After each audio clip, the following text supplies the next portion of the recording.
Newark, New Jersey. All right. All day, born and raised. I spent 17 years wrongfully convicted, New Jersey prisons. Rawway prisons where I began my sentence at. But before I go there, let me start from the beginning. I was arrested on an unrelated offense in Wyoming County, waiting to be adjudicated on an unrelated offense. Particularly was a fight I got into over a motorcycle that I owned jointly with someone else. When it was my turn to get it, he said no, and I got mad. So that's how that went. And so I was in the county just thinking, oh, this is gonna be over soon. I'll be in and out. While there, I was called downstairs.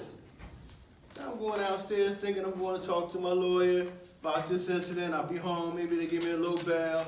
I had a little bit of money in my, I paid my bail out. I get down there, the attorney is saying to me, you just been charged with another offense. I said, hey, what are you talking about? I've been in here, how did I get charged with another offense? I didn't do anything, but he said you were charged with a kidnap and a sexual assault on May 8th, 1996. And I'm like, nah, you got the wrong man. He was like, listen, I'm only here to, as your attorney, to let you know what the scenario is, let you know these charges have been filed. So me, at this point, I'm confused. I'm like, what is going on here? I'm thinking I'm being punked or something, or practically joke. Somebody doing something, what's going on? So I said, well, listen, let me have a copy of the discoveries. He said, okay, I got you. I go back to the housing unit. I'm in the housing unit. So I'm waiting, I'm trying to tell everybody, listen, what's going on? I'm trying to figure this thing out. A couple months go by, maybe 2 months go by. I hear nothing else. No, let me go back. They called me in to arraign me on these charges. This is when everything started getting a little exciting. When they called me in to arraign me, I refused to go in the courtroom. I said, I'm not going in there. I'm not even going to dignify these charges. I didn't do it. I'm innocent. I'm not going in here. So the judge was like, listen, I got to arraign you.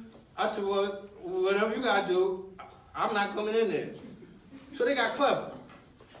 They opened the door to the bullpen in the court, and the bullpen is where all the prisoners are locked in with the bars. You can see in the courtroom, and they arraign me. How do you plead? Not guilty. I know we're in the courtroom. All right, they closed the door. That was it. So I went back down. I waited for my other attorney to come. It's a new attorney. I'm like, hey, what happened to the last guy? Where the other guy at? I don't know this guy. Let's move on. All right, let's move on. I said, well, listen, I just went there. I told you I didn't do it. I don't know what's going on. Why am I arrested? Why am I going to be charged with this? I'm asking a million and one questions. He's like, listen, all I can give is what I got. And that was a police report and some arrest warrants. And I'm like, looking at the police report, I'm like, this is totally fabricated. I'm like, I can do any of this. What's going on here? He's like, listen, I'm going to get back with you. I'll let you know what's going on. All right. Then I figured, now I'm getting somewhere. I got a lawyer. He got the police reports. I said, could you please look into whatever evidence they got, whatever forensic, whatever. I looked at a few episodes of Law and Order and Practice and Boston Legal. And so I figured I knew some of the catch words at that time. So I said, let's see your forensic reports. All right. So 4 months went by, 5 months went by, 6 months went by. Now at this time, I'm feeling the pinch of being locked up. Got my son, who I just got custody of, just had a nice apartment, I just moved to Montclair. Actually, on Lackawanna Plaza, right across the street from the post office. I was doing my thing. Right back at the WYMCA, I was living the Viva Loca. So I figured, but now I'm locked up. And I'm saying, so the lawyer, they called me down. This time they called me to court. family trying to figure this out. We all trying to come together. We had no money to get a lawyer. You know, in fact, I felt I didn't need a lawyer to get it out of this. I figured I'm innocent. I didn't do this. I'm gonna walk through this. So I get in the courtroom. I get in the bullpen. Now this third lawyer, he was amazing to me in regards to his theatrical skills. He was very convincing, very talented, and convincing. He come in, look, they got you. I'm like, they got me. He's like, they got you. The victim is out here in a bullpen ready to testify against it. It was you. Eyewitness then she's crying. Listen, the prosecutor's offer you a plea agreement. I'm like, plea agreement? I'm innocent. What are you talking about plea agreement? Listen, not right now. Now, mind you, he was representing me, but he had like 15 other of his clients in the bullpen with me. Now, we all in one big bullpen. Now, they stand and listen to Tennyson. There's no confidentiality at this point. You know what I'm saying? He's not even whispering. They looking at him like, oh, he's they looking like, lawyer, he out there trying to work hard for you. Man, I don't know what you talking about. I'm innocent. You know what I'm saying? He's like, oh, I'll be right back. I'll be back, Mr. Roberts. I'm going to talk to the prosecutor. So I'm in there, I'm pacing the floor. I don't know what to do. I'm panicking now. Because now, they saying, he telling me, now this plea agreement is, he can work this plea agreement out. He come back. This time he come back, he got a bunch of papers in his hand like he been out there fighting for me. You know what I'm saying? Tie crooked. I mean, put it on for me. So look, I'm like, what's up? He like, listen, this is the prosecutor saying that they're gonna dismiss the sex offense. All right, now we're getting somewhere. What about the rest of it? Oh, they're gonna downgrade the kidnap to second degree. They say on the record, nobody got hurt. Gonna give you 7 years, and you'll be home in 2 years. I said, that ain't working for me. I'm innocent, what are you talking about?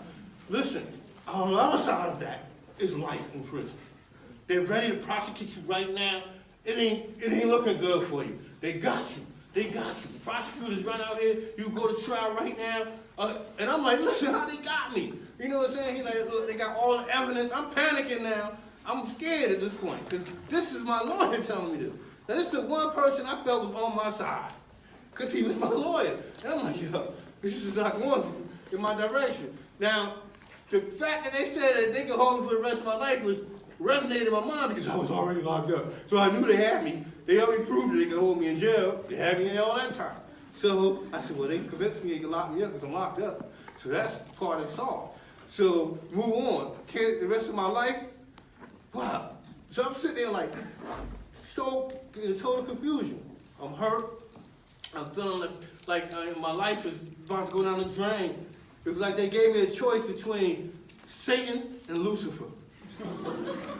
Which one gonna treat me better?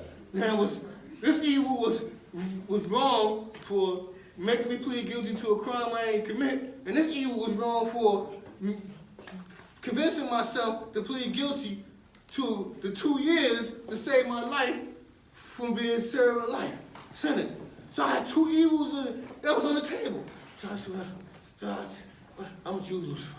I chose Lucifer. I said, I'm trying to get home to my son. All I want to do was go home. I just want to get back to my family. I didn't want to be locked up no more. My heart was more bleeding for my son, who I knew needed me out there, more for him to get back to him. I thought that, okay, I'm going to save my life. I thought I was saving my life. I was one of the people who said, hey, I never plead guilty to a crime I ain't commit. Not me. I'm going to pick the 12. You know, I was one of the people, but all I can tell you is, when you're in that situation, and you faced with your life laying on the line, and you know you even innocent, but you know that this your life they about to take from you, you think you're doing the right thing. And in my mind, I thought I was doing the right thing, so I said, okay, all right, I'm going to take the 2 years. So I grabbed for things that made me rational. I started saying, well, at least the record to say I ain't hurt nobody. At least I could say that. I ain't go to jail for saying I hurt somebody. And I started trying to rationalize doing this. So I go in front of the judge. Now this would convince me. The judge is really who put the nails in the coffin to convince me that I was doing saved my life. So the judge said, you know, if you don't take this plea agreement, if you go to trial and lose, I'm going to sentence you to the highest range of the sentence. I'm like, what you saying this to me? You just, you ain't helping. Not that you was going, you know what I'm saying? I'm innocent. He said, well, you got a choice. Do this, 2 years, 7 years, go home 2 years. Or if you go to trial, you lose, and the prosecutor seems to have a very good case against you, I'm going to sentence you to the highest range, which possibly is 15 years to life in prison. That's all I heard needed to hear. At that point, I was convinced. I'm taking this deal. I'm pleading guilty. I'm innocent, but I'm pleading guilty because I don't want that what you just said. So I plead guilty. And when you go in front of a judge, you get what's called a factual basis. And there's an exchange between you and the judge. You know, judge asks you a question. Did you plead guilty intelligently? All I said, yes. Did anyone threaten you? No. Will you promise anything? No. Will you coerce? No. It took me minutes. So they said, all right, I'm satisfied. Me, at that point, my life took on a different tone, as far as mentally and psychologically, because I felt like I just betrayed myself. I felt like I had just sold myself out. You know, I crossed myself. And the worst feeling in the world is to feel like you crossed yourself. You know what I'm saying? Because you feel like now, whatever happens to you, you deserve it. And that's how I start feeling. Whatever punishment happened to me, whatever happened, so when they send me down to state prison, I don't care now. I'm so angry at myself. You know what I'm saying? I'm really not angry at nobody else, but I took it outwardly because I couldn't beat myself up. You know? So I said, well, look, I don't want to hear it. I don't talk to nobody. I don't know none of y'all. Ain't none of I ain't got no friends in here. I was a very upset and angry young man. And it worked for me in certain ways because people was like, leave that crazy. But, but no one wanted to deal with me. No one wanted to help me. No one wanted to talk to me because I had this chip on my shoulder. So I started going to the law library. Look, let me back up. I went to the classification committee. And when you get to state prison, they send you to what's called a classification committee.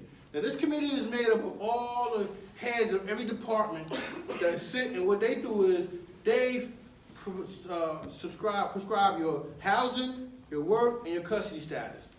So at classification, this is what I found out where the problem was at in my case, the situation. So they said, well, Mr. Roberts, you're here for kidnap and the sexual assault of 90. Oh, hey, wait a minute. I didn't plead guilty to that. That's not part of the plea agreement. They said, well, look, this is all we have in front of us is the police report. Now, I'm going to give you the piece ahead of time why that was. When you go for sentencing, prior to sentencing, you go for a pre-sentence report. This pre-sentence report is done by the probation department. Unfortunately, the probation department, because the sentence hasn't occurred and the plea transcripts haven't been transcribed at this point, they don't have the benefit of that new information. So the pre-sentence report is made up primarily of what the discoveries were prior to the plea agreement. So everything that was in the police report, the circumstances, the nature of the crime, everything, was what my pre-sentence report reflected. I had no knowledge of that at the time. I would have challenged it in court. But the classification department ran with this. So I was like, well, this is a big mistake. I'm not here for that. That's when I started going to the law library. I said, I'm going to the law library. What's going on? I know my ABCs. I know how to read and write. I know how to comprehend what I read. I can ask some good questions. So I ran to this guy there, older guy named Montclair. I always tell everybody this story. Somebody said, go talk to this guy Montclair. He's very sharp. He's like a lawyer. What? You should have told me that. So I kept seeing him. I said, yo, what do you do if you got your records messed up? So he answered my question. This is what you do. Who's that? He should not have did that. Every time I seen this guy, I don't care if we was outside in the yard, in the visit hall, in the mess hall, which is the cafeteria, in the hallway, I would ask him a question. Hey, my man, can I ask you a question? Hey, my man, he told this one guy, he said, yo, what? This young guy asked me to come punch him right in the face. I'm tired of him. He was so mad at me, but I was relentless on this guy. He couldn't, I mean,